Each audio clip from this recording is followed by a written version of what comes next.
it's me Guni and you guys are watching and learning for life, and today we are going to start with another chapter of chemistry class 10th ICC, that is nitric acid.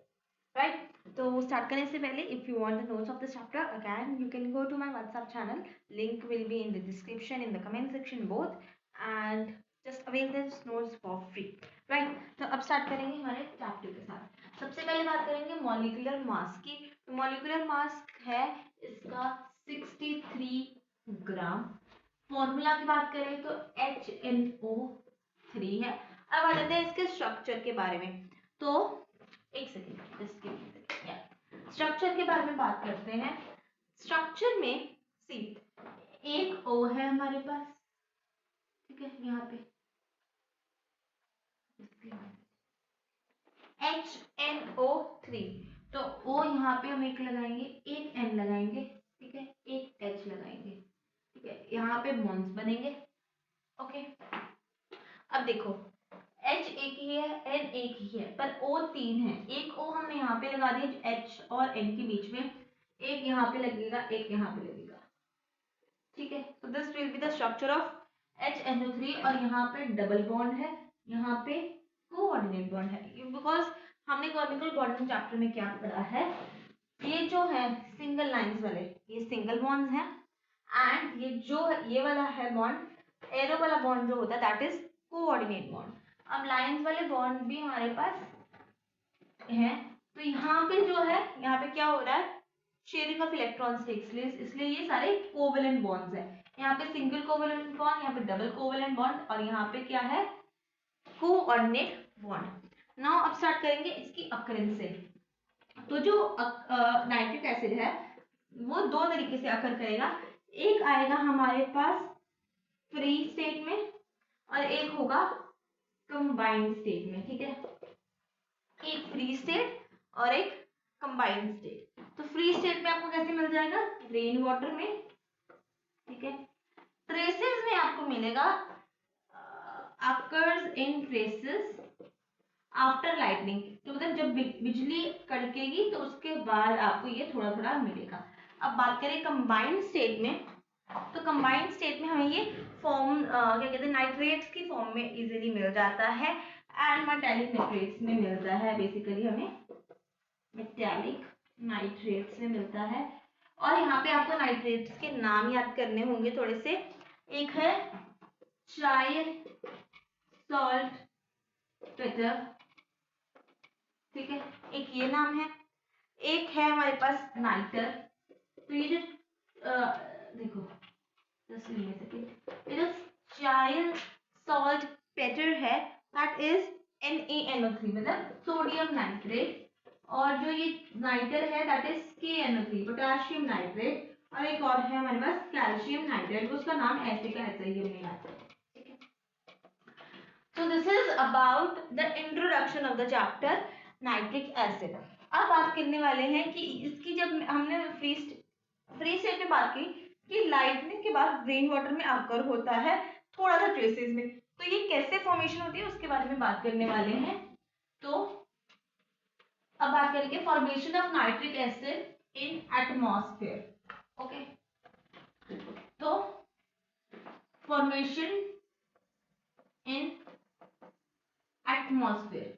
तो जब भी lightning होगी उसके बाद आपको ये दिखेगा, lightning होगी तो बहुत ज्यादा टेम्परेचर जो है वो हाई होता है. तो यहाँ पे हमारा टेम्परेचर रहेगा 300 डिग्री सेल्सियस. अब देखो हमारे एटमॉस्फेयर में नाइट्रोजन प्रेजेंट है, हमारे एटमॉस्फेयर में ऑक्सीजन प्रेजेंट है, ठीक है. और जब लाइटिंग होती है, this is a reversible reaction, और जब लाइटिंग होती है तो temperature is very high, around 300 degree Celsius, ठीक है.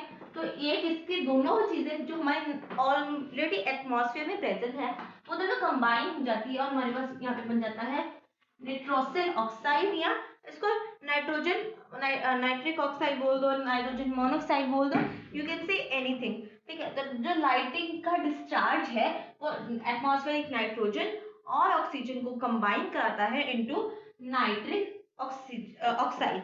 अब यहाँ पे जो ये नाइट्रिक ऑक्साइड हमारा बना है, ये फर्दर जो हमारा यहाँ पे ये नाइट्रिक ऑक्साइड बना है, ये फर्दर फर्दर जो हमारे एटमॉस्फेयर में हमारे पास ऑक्सीजन है उससे रिएक्ट करेगा और ये भी एक रिवर्सिबल रिएक्शन है और हमारे पास बन जाएगा 2NO2 that is nitrogen dioxide. अब ये जो नाइट्रोजन डाइऑक्साइड बनी है हमारे पास, अब ये नाइट्रोजन डाइऑक्साइड वाटर के साथ प्लस होगी, ठीक है, तो NO2 plus water plus oxygen, ये तीन चीजें जब इकट्ठी प्लस होंगी तो it will give you NHNO3।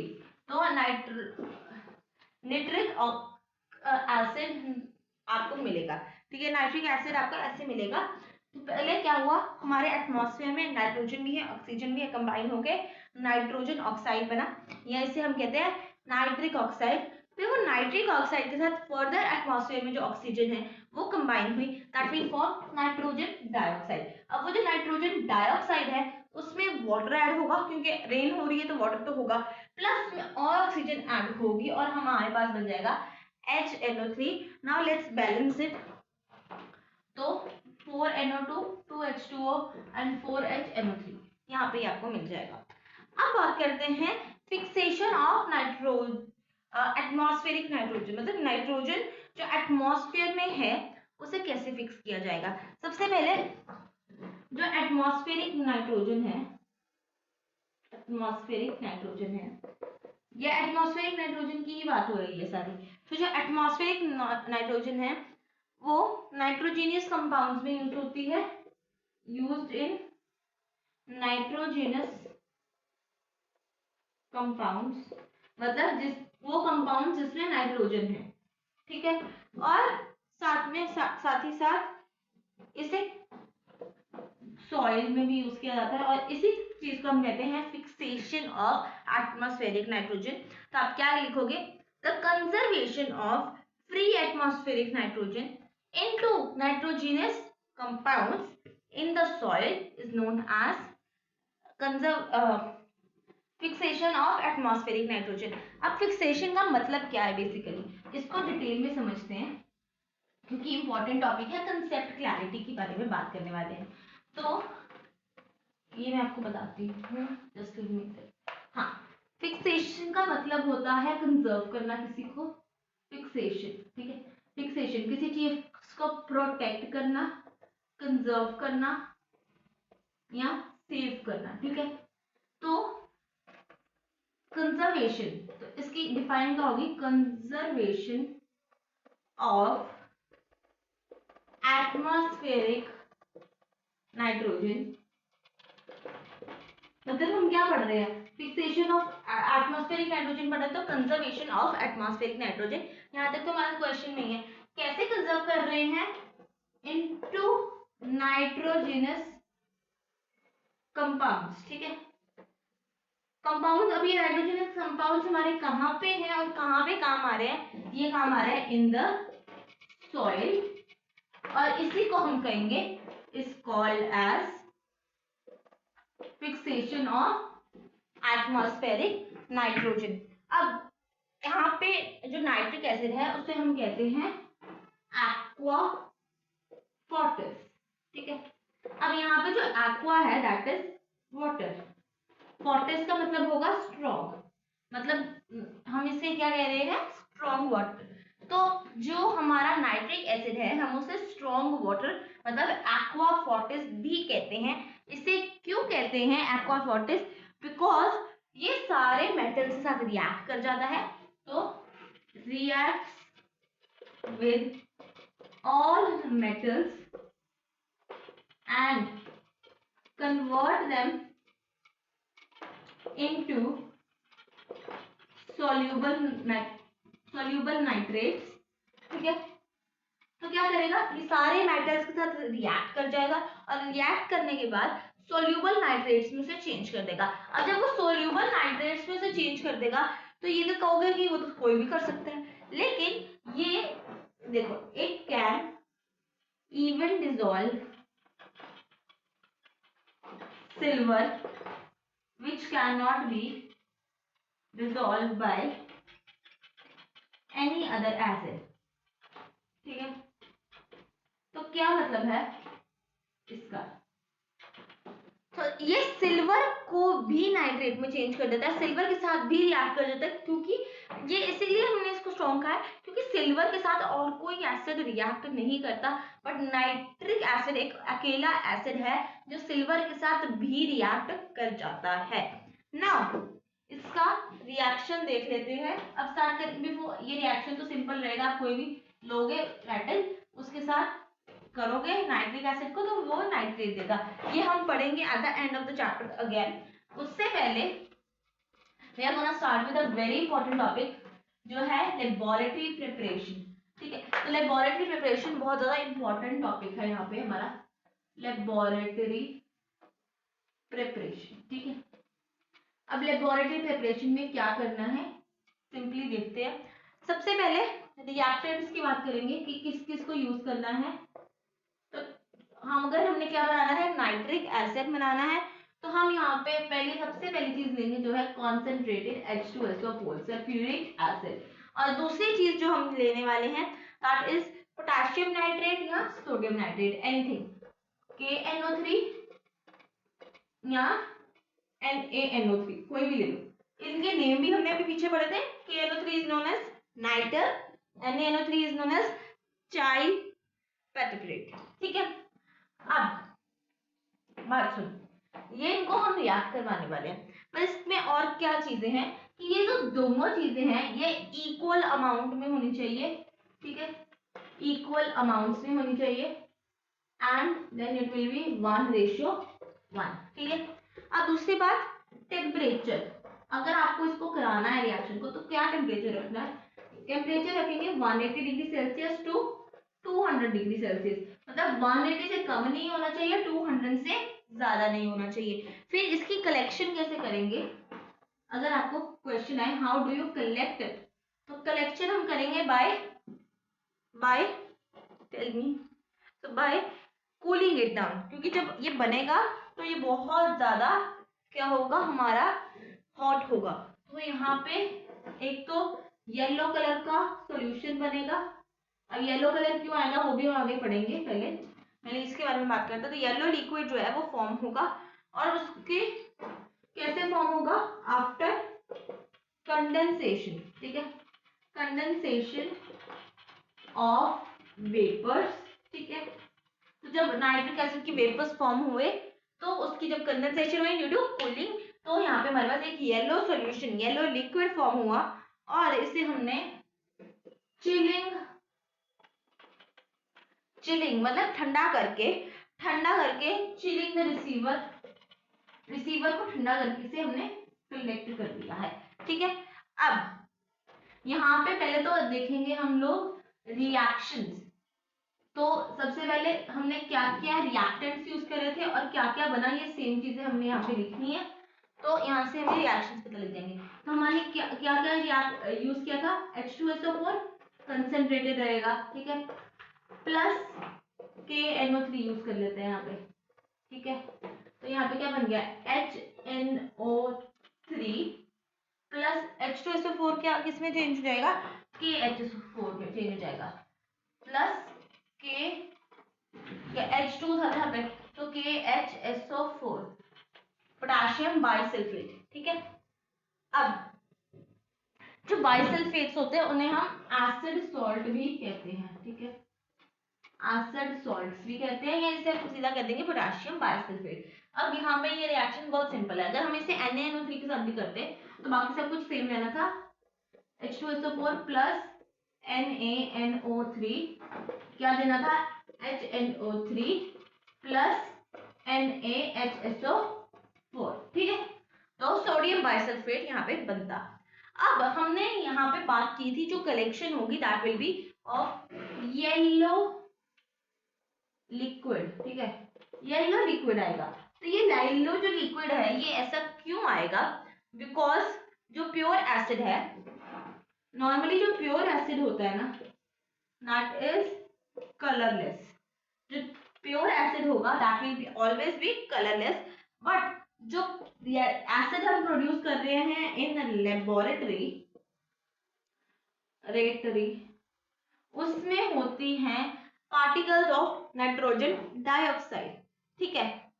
तो उसमें डिसोल्यूशन होती है एक रेडिश ब्राउन गैस की, जो है नाइट्रोजन डाइऑक्साइड। तो मतलब इसमें क्या है, हमारे पास प्योरिटी नहीं है, इसमें मिक्सिंग है। तो उस मिक्सिंग की वजह से यहाँ पे येलो कलर हमें दिख रहा है। और मोर ओवर ये गैस कहाँ से आई, ये आई थर्मल डिकम्पोजिशन की वजह से। क्योंकि हमने स्टार्टिंग में एक रिएक्शन पढ़ा था, जब हमने water plus NO2 plus oxygen को डाला था तो क्या बना था हमारे पास HNO3। तो वो एक रिवर्सिबल रिएक्शन है और उसका बैकवर्ड क्या प्रोड्यूस होता है, उसके बैकवर्ड में हमारे पास नाइट्रोजन डाइऑक्साइड आती है। तो दैट इज रिवर्सिबल रिएक्शन, इसलिए हम इसे कहते हैं थर्मल डिकम्पोजिशन रिएक्शन। अब बात करेंगे आगे की कि अब हमें पता लग गया कि येलो कलर है जो, वो है हमारा नाइट्रोजन डाइऑक्साइड की वजह से जो प्रेजेंट है। लेकिन ये नाइट्रोजन डाइऑक्साइड को रिमूव कैसे करेंगे, सिंपली येलो कलर को अगर हमने रिमूव करना है, येलो कलर को रिमूव करना है हमने, ठीक है। तो इसको येलो को रिमूव करना है तो हमें बेसिकली नाइट्रोजन डाइऑक्साइड को रिमूव करना पड़ेगा, ठीक है। तो नाइट्रोजन डाइऑक्साइड को कैसे रिमूव करेंगे, एक तो ड्राई एयर। अब ड्राई एयर आगे भी आने वाली है, तो ड्राई एयर का मतलब समझना पड़ेगा हमें। ड्राई एयर इज ऑक्सीजन, ठीक है। Dry air is oxygen. तो यहाँ तो ड्राई एयर डाल दो या CO2 को बबल कर दो, और CO2 is bubbled through the solution, मतलब उसमें पास कराएंगे, बबल्ड थ्रू द सॉल्यूशन। अब इससे क्या होगा, अगर हम इसको बबल कराएंगे सॉल्यूशन से, तो जो यहाँ पे हमारा जो सॉल्यूशन है दैट विल टर्न कलरलेस, क्योंकि नाइट्रोजन डाइऑक्साइड जो है वो उसमें डिसॉल्व हो जाएगी, ठीक है। और वो वाले जो नाइट्रोजन डाइऑक्साइड है वो फर्दर ऑक्सीडाइज करेंगे और वो फिर निट्रिक एसिड में चेंज हो जाएगी। उसके बाद दूसरा जो तरीका है हमारे पास, by addition of excess of water, ठीक है। तो by addition of excess of water, क्योंकि जो नाइट्रोजन डाइऑक्साइड है that is soluble in water. तो जब आप वाटर डालोगे तो नाइट्रोजन डाइऑक्साइड जितनी भी थी उसके अंदर, वो उसके अंदर डिसॉल्व हो जाएगी। तो डिसॉल्व होने पे हमारा येलो कलर चला जाएगा और जो नाइट्रिक एसिड का सॉल्यूशन है दैट विल बिकम कलरलेस। अब ये सारा हो रहा है जब, तो लेबोरेटरी प्रिपरेशन में हमेशा एक बहुत इंपॉर्टेंट क्वेश्चन आता है, that is what are the precautions to be taken. Precautions भी जरूरी है पढ़ने, तो प्रिकॉशंस की बात करते हैं। सबसे पहला एक तो प्रिकॉशन आएगा हमारा टेम्परेचर वाला, कि हमारा टेम्परेचर हमने कितना रखा, 180 टू 200 डिग्री सेल्सियस, ठीक है। तो 180 टू 200 डिग्री सेल्सियस जो हमने टेम्परेचर रखा है, तो इससे इसमें क्या प्रिकॉशन है कि the temperature should not exceed 200 degree Celsius. अब एक्सीड क्यों नहीं होना चाहिए, उसके कुछ रीजंस हैं। सबसे पहले डिकम्पोजिशन हो जाएगी, जो हमारा नाइट्रिक एसिड है वो डिकम्पोज हो जाएगा, फिर नाइट्रोजन डाइऑक्साइड दे देगा, इसलिए इसको रिएक्शन को आगे नहीं करना। नंबर 2, जो सारी चीजें हमारी बनी हुई है एपरेटस सारा, वो ग्लास का है, तो ग्लास में ब्रेक, ठीक है। और तीसरा क्या है कि जो फ्यूल है वो वेस्ट हो रहा है, क्योंकि कम टेम्परेचर पे भी हम इसे कर पा रहे हैं सेम चीज को अकर। अब इसके साथ ही साथ एक और चीज है दैट इज जो ग्लास में ब्रेक हो गया, डिकम्पोजिशन हो गई उसकी, और साथ ही साथ जो सोडियम सल्फेट है जो यहाँ पे बनेगा NaHSO4, यहाँ पे हमारा बना या KHSO4 जो हमने अभी देखा था बना था हमारे रिएक्शन में, वो हायर टेम्परेचर पे एक हार्ड क्रस्ट को फॉर्म कर देता है। और ये जो हार्ड क्रस्ट है ये वॉल्स, जो हमारे अपरेटस की वॉल्स के साथ स्टिक कर जाएगा, और जब ये वॉल्स के साथ स्टिक कर जाएगा तो ये रिटॉर्ट हो सकता है और इसे हम रिमूव करना डिफिकल्ट हो जाएगा। इसलिए ये 4 रीजन रहेंगे कि हमने टेम्परेचर को क्यों एक्सीड नहीं करना, ठीक है। नंबर 2 प्रिकॉशन, प्रिकॉशन नंबर 2, अब ये पहली प्रिकॉशन थी कि टेम्परेचर की। नंबर 2 प्रिकॉशन है दैट इज सारा जो भी अपरेटस है, apparatus is made of glass. जो सारा apparatus है वो ग्लास से बना है। क्यों ऐसा क्यों है? क्योंकि जो नाइट्रिक एसिड है वो अटैक करता है, नाइट्रिक एसिड HNO3 जो है वो अटैक करेगा रबड़ और कॉर्क को। साथ ही साथ ये करोसिव इन नेचर है, तो जंग लगा सकता है। देखो रबड़ एंड कॉर्क पे ये अटैक कर देगा, और अगर कोई स्टील आयरन ऐसी चीज यूज करेंगे तो वो करोसिव है, तो उसे क्या कहते हैं, ऑक्सीडेशन कर देगा, इसलिए करोसिव इन नेचर। इसलिए हम क्या करने वाले हैं, हम यूज करने वाले हैं ग्लास अपरेटिस, जिससे वो रिएक्ट ही ना करे। ठीक है। नंबर 3 जो हमारी प्रिकॉशन है, concentrated HCl is not used in place of H2SO4। ठीक है। ठीक। अब क्या बात है, हमने जब लैबोरेटरी प्रिपरेशन की तो हमने यूज किया H2SO4, पर कंसंट्रेटेड HCl भी हम यूज कर सकते थे, पर हमने क्यों नहीं किया? बिकॉज जो HCl है that is a volatile acid. Volatile acid का मतलब क्या है? वो वेपर्स में फॉर्म हो जाता है, वेपर्स में कन्वर्ट हो जाता है। तो अगर वो हमारा वेपर में कन्वर्ट हो गया तो नाइट्रिक एसिड के जो वेपर्स होंगे वो HCl के वेपर्स भी कलेक्ट करेंगे, तो मिक्सचर हो जाएगा, तो वो प्योर एसिड हमें नहीं मिलेगा। ठीक है। अब यहाँ तक हो गया हमारा लेबोरेटरी प्रिपरेशन। अब बात करेंगे मैन्युफैक्चर ऑफ नाइट्रिक एसिड। ये लेबोरेटरी प्रिपरेशन थी कि हम लैब्स में कैसे प्रिपेयर करेंगे, पर हर चीज लैब्स में प्रिपेयर नहीं हो रही। अब देखो कई बार हमें इसे लार्ज स्केल में, बड़ी क्वांटिटीज में, इंडस्ट्रीज में भी प्रोड्यूस करना पड़ रहा है, इसलिए हम यहाँ पे करेंगे मैन्युफैक्चरिंग। ठीक है। Manufacture of HNO3।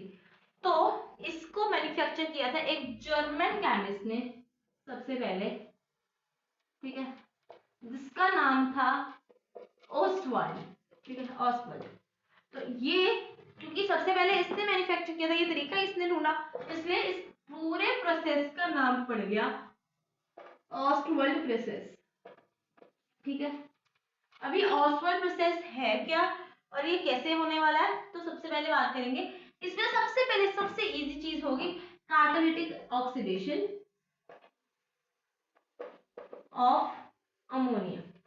और अगर देखो ये जो टॉपिक है कैटालिटिक ऑक्सीडेशन ऑफ अमोनिया, ये हमने लास्ट लेक्चर्स में भी किया हुआ है। अमोनिया चैप्टर जब हमने किया था, चैप्टर नंबर 9, उसमें कैटालिटिक ऑक्सीडेशन का एक बहुत इंपॉर्टेंट क्वेश्चन भी है, तो वो सेम क्वेश्चन यहाँ से भी आ सकता है। तो कैटालिटिक ऑक्सीडेशन कितना इंपॉर्टेंट टॉपिक है, क्योंकि ये 2 चैप्टर्स में रिपीट हुआ है। तो जो जो पॉइंट्स रिपीट होते हैं ना, उनके पेपर्स में आने के ज्यादा चांसेस रहेंगे।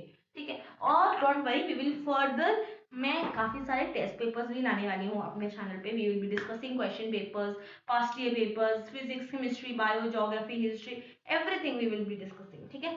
तो कैटालिटिक ऑक्सीडेशन में क्या करने वाले हैं हम? कैटालिटिक ऑक्सीडेशन में ड्राई एयर प्लस अमोनिया होगा, और ये ड्राई एयर और अमोनिया, ड्राई एयर का मतलब था ऑक्सीजन, तो ऑक्सीडेशन का वैसे ही मतलब होता है एडिशन ऑफ ऑक्सीजन। ठीक है। इसलिए अमोनिया में ऑक्सीजन डालेंगे, इसकी एक जो हमारी रेशो है दैट इज 10:1। अब यहाँ पे ऑक्सीजन ज्यादा क्वांटिटी में यूज है, अमोनिया कम क्वांटिटी में यूज है। इसका एक क्वेश्चन आता है, reasoning question, that is because जो ऑक्सीजन है वो हमने सारे चैम्बर्स में यूज करनी है, तो आगे हम चैम्बर्स भी पढ़ेंगे। This is the first chamber जिसमें कैटालिटिक ऑक्सीडेशन ऑफ अमोनिया हो रही है। तो ऑक्सीजन क्योंकि पहले तो 1/5 पार्ट है एयर का, इसलिए, और दूसरी बात क्या कहते हैं, सारे चैम्बर्स में हमने इसे यूज करना है, इसलिए हम इसे इसकी क्वांटिटी जो है वो ज्यादा लेने वाले हैं। ठीक है। अब कैटालिटिक का क्या मतलब है, यहाँ पे है oxidation ammonia, catalytic oxidation of ammonia. Oxidation of ammonia का मतलब हो गया कि ऑक्सीजन प्लस अमोनिया। कैटालिटिक का क्या मतलब है? कैटालिटिक का मतलब है in the presence of any catalyst. तो यहाँ पे जो हम कैटलिस्ट यूज करने वाले हैं दैट इज प्लैटिनम। ठीक है। तो प्लैटिनम यहाँ पे हम यूज करेंगे, और यहाँ पे कंडीशन है क्या है, 800 डिग्री सेल्सियस पे हमने इसे यूज करना है।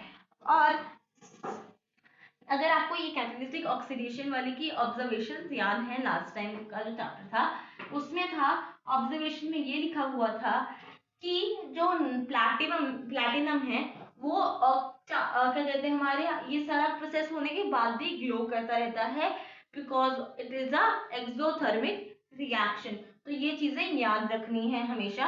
और दूसरी ये बात थी कि नाइट्रोजन ऑक्साइड, नाइट्रिक ऑक्साइड हमें नाइट्रोजन मोनोऑक्साइड जिसे कहते हैं वो हमें मिली थी।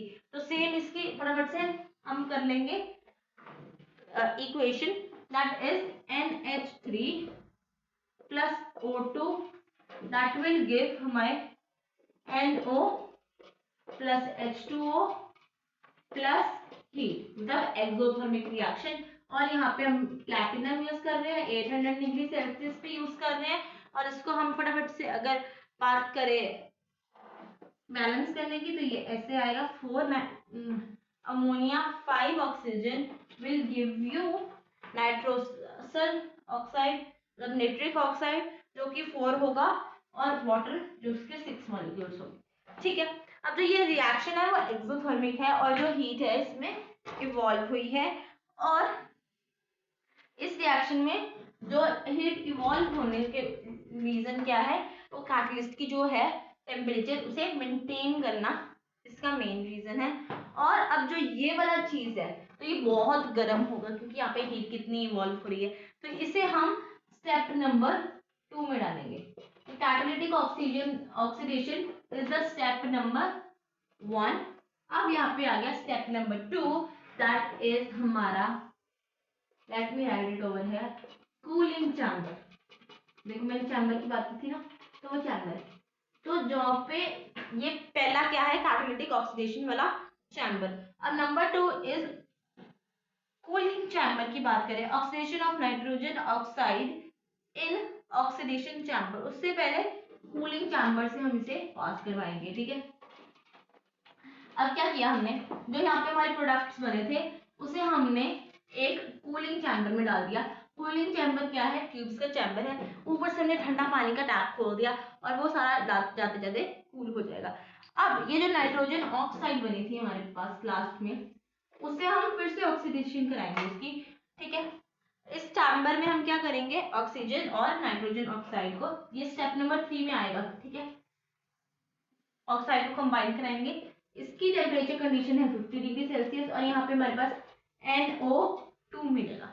अब ये जो NO2 मिला है इसे हम वाटर में एब्जॉर्प्शन कराएंगे इसकी, दैट इज स्टेप नंबर 4। ठीक है, वाटर एब्जॉर्प्शन। ठीक है, तो ये जो नाइट्रोजन डाइऑक्साइड है प्लस हम वाटर कर देंगे प्लस हम ऑक्सीजन कर देंगे, ये बन जाएगा HNO3।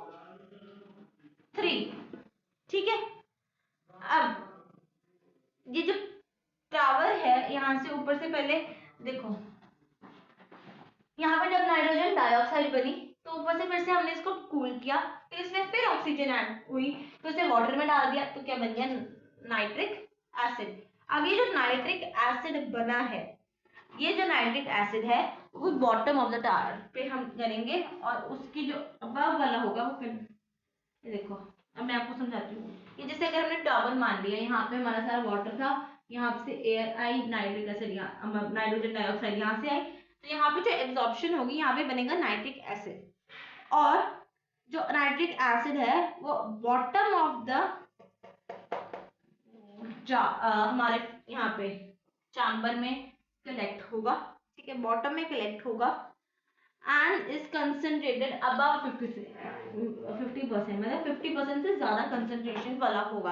अब जो ऊपर वाला एसिड है वो जब उसे हम डिस्टिलेट करेंगे, मतलब यहाँ पे जो एसिड है उसकी जो कॉन्सेंट्रेशन है वो कम है, बट इसे अगर हम डिस्टिलेशन कर देंगे तो ये 68% कंसंट्रेटेड हमें मिल जाएगा। और जो एसिड है वो कंसंट्रेटेड नाइट्रिक एसिड, ये जो 68% वाला है इसे ही हम लेबोरेटरीज में यूज करते हैं जनरली। अब इसके बाद अगर हम बात करें तो कंसंट्रेशन ऑफ नाइट्रिक एसिड की बात करें कि इसे कैसे और कंसंट्रेटेड फॉर्म में लाया जाए, तो जो यहाँ पे हमारा 68% वाला कंसंट्रेटेड एसिड है, इसमें हम ऐड कर देंगे कंसंट्रेटेड H2SO4। तो ये जो है वो 98% कंसंट्रेटेड हो जाएगा और इसे हम कहेंगे फ्यूमिंग नाइट्रिक एसिड, बिकॉज ये बहुत हॉट रहेगा। ठीक है, फ्यूमिंग नाइट्रिक एसिड, फ्यूम मतलब वेपर्स के फॉर्म में आएगा ये हमारे पास। ठीक है, और ये जो 98% वाला है, इसे जब हम कूल कर देंगे, तो 100% कंसंट्रेटेड एसिड मिल जाएगा हमें। ठीक है, 100% कंसंट्रेटेड एसिड मिलेगा जब ये कलरलेस हो जाएगा। ठीक है, आई होप यहाँ तक आपको क्लियर हो गया है। If you guys have any query till now, please ask in the comment section below. Right, अब यहाँ पे हमारी कंसंट्रेशन की बात हो गई।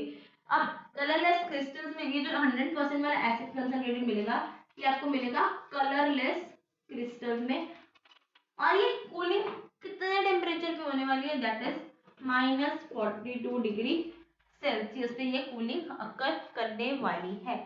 अब यहाँ पे इसके बाद दो नोट्स आएंगे, that is very very important, आपकी बुक में ही दिए हुए हैं। If you look closely, concentration of nitric acid के नीचे जो टॉपिक है नोट 2 इंपॉर्टेंट नोट्स, तो उससे क्वेश्चंस बोर्ड में 3-4 बारी आ चुका है।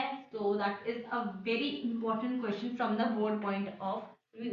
तो इसमें क्या है, इसमें है कि जो हायर रेशियो ऑफ ऑक्सीजन क्यों यूज की है, वो हमने बात की कि ऑक्सीजन जो है 1/5 ही है ड्राई एयर में, और वो सारे हमारे चैम्बर्स में रिक्वायर्ड है, इसलिए हमने इसकी ज्यादा कंसंट्रेशन ली है, 10:1 लिया है। Then number 2 is quartz is acid resistant and when passed in layers helps in dissolving nitrogen dioxide uniformly in water। तो जो हमारा ये रहेगा चैम्बर जिसमें हमने वाटर है, यहाँ से नाइट्रोजन डाइऑक्साइड आ रही है, यहाँ से हमारी ऑक्सीजन आ रही है। ठीक है, तो यहाँ पे ना एक क्वार्ट्ज लगा होता है, क्वार्ट्ज। तो क्वार्ट्ज का क्या काम है, ये नाइट्रोजन, ये एसिड रेजिस्टेंट होता है। सबसे पहले तो ये एसिड रेजिस्टेंट है और फिर रेजिस्टेंट। ठीक है, और फिर ये जो नाइट्रोजन डाइऑक्साइड आ रही है उसे वाटर में यूनिफॉर्मली एब्जॉर्ब कराने में हेल्प करता है। ठीक है, आई होप यहाँ तक क्लियर है। इसके बाद स्टार्ट करेंगे प्रॉपर्टीज ऑफ नाइट्रिक एसिड। तो सी मैं जितना चैप्टर आज की वीडियो में कवर हो सकेगा उतना करवाने की कोशिश करूंगी, बिकॉज आई वांट कि ये छोटे छोटे चैप्टर्स हैं वो आप वन शॉट में देख के फटाफट से पेपर से पहले रिविजन कर सको। तो अब बात करेंगे फिजिकल प्रॉपर्टीज के बारे में। तो फिजिकल प्रॉपर्टीज के बारे में बात की जाए, ओके, फिजिकल प्रॉपर्टीज के बारे में बात करी जाए, सबसे पहले हम करेंगे कलर के बारे में।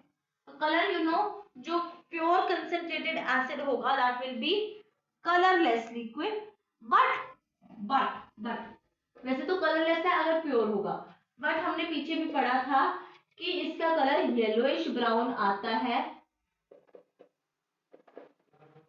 येलोइश ब्राउन कलर आएगा whenever there will be mixing of NO2, और ये कमर्शियली लेबोरेटरीज में यही वाला यूज होता है। ठीक है, अब नेक्स्ट बात करेंगे इसकी ओडोर की, मतलब ओडोर मतलब स्मेल। ठीक है, तो इसकी स्मेल कैसी है, इसकी पंजेंट सफोकेटिंग स्मेल है। बेसिकली पंजेंट नहीं लिखेंगे, सफोकेटिंग लिखेंगे। अगर ये आपने सूंघी तो आपको यू नो आपकी सांस रुकनी शुरू हो जाती है, तो सफोकेटिंग स्मेल रहेगी इसकी। तीसरा पॉइंट रहेगा हमारा टेस्ट का। तो क्योंकि ये एसिड है तो एसिडिक इन टेस्ट होगा, ऑब्वियसली एसिडिक होगा तो क्या होगा, सावर होगा। तो ये बात जब मैंने अमोनिया कराया था तब भी मैंने बताई थी कि अगर तो चीज हमारी एसिड है, ये लर्न करने की जरूरत नहीं होती ना, इसकी वजह से ये मैं एसिड का सावर टेस्ट सीधा लिख पा रही हूँ मैंने, क्योंकि ये मैंने लर्न नहीं किया, मैंने कंसेप्ट को समझा। देखो, अगर तो चीज हमारी एसिड है तो इसका टेस्ट होगा सावर, खट्टा। लेकिन अगर तो चीज हमारी बेसिक है या बेस है तो उसका टेस्ट हमेशा होगा बिटर। ठीक है, इसी की वजह से HCl भी सावर था और अमोनिया जो हमारी बेसिक गैस थी दैट वाज बिटर। ठीक है, अब बात करेंगे नेचर की।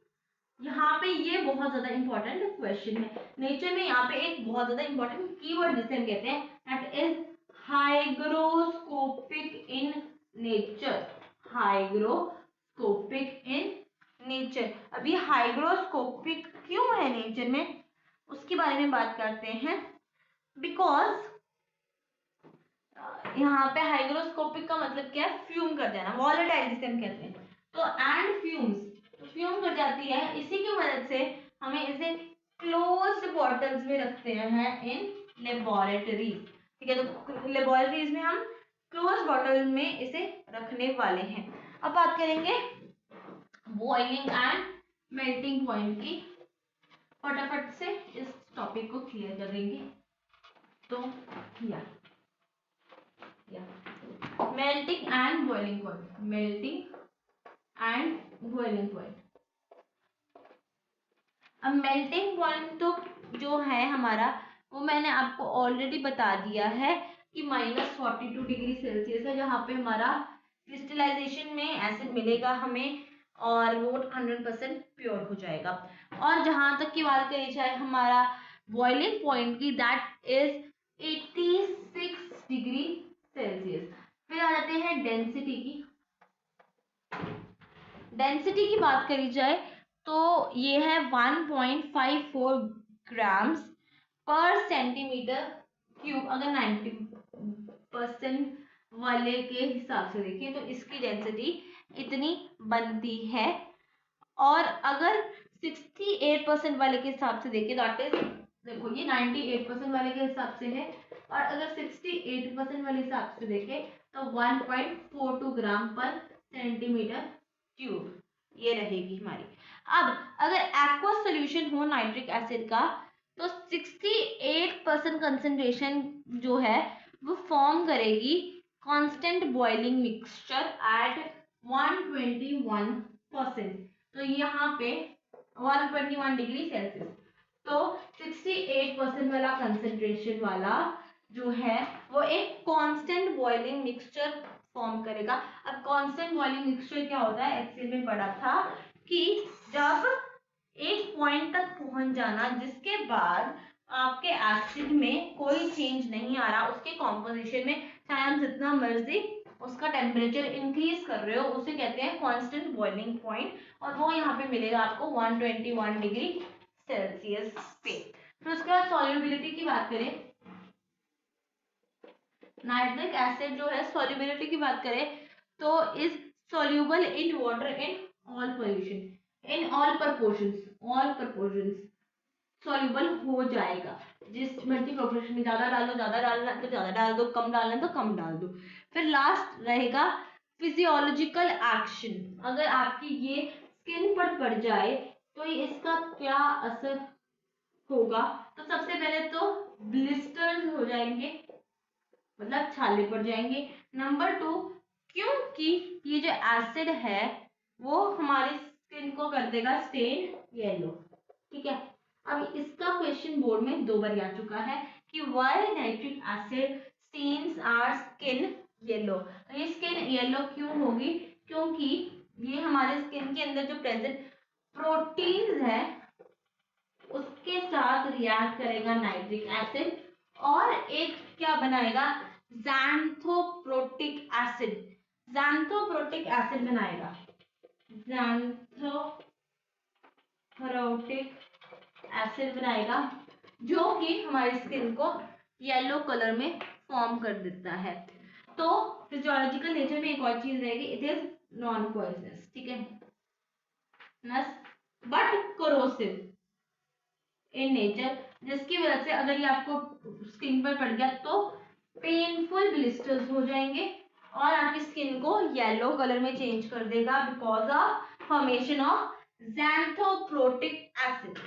अब यहाँ तक आज हमने पढ़ा है हमारे चैप्टर में, एंड आई होप आपको यहाँ तक कोई भी क्वेरी ना है, नहीं है, अगर है तो tell me in the comment section. I be clearing your query in the very next session या कमेंट सेक्शन में एज आई फील कंफर्टेबल। या जैसे भी है हमारे आपकी क्वेरी के डिपेंड करता है कि कितना अगर उसको समझाने की ज़्यादा ज़रूरत होगी तो we will be completing in the next session, या हम इसे कवर कर लेंगे in the comment section only. ठीक है, तो इसके बाद हमारी केमिकल प्रॉपर्टीज रह गई और थोड़ा सा ही चैप्टर रहता है, so I be covering that part in the next video. Till then, tell me if you have any queries in today's session. Moreover, I am planning a Q&A video, so ask me all your questions in the chat box in the comment section, and I'll be replying those in that video for sure. And I'll see you guys in the next one. Till then, bye bye, and thanks for watching.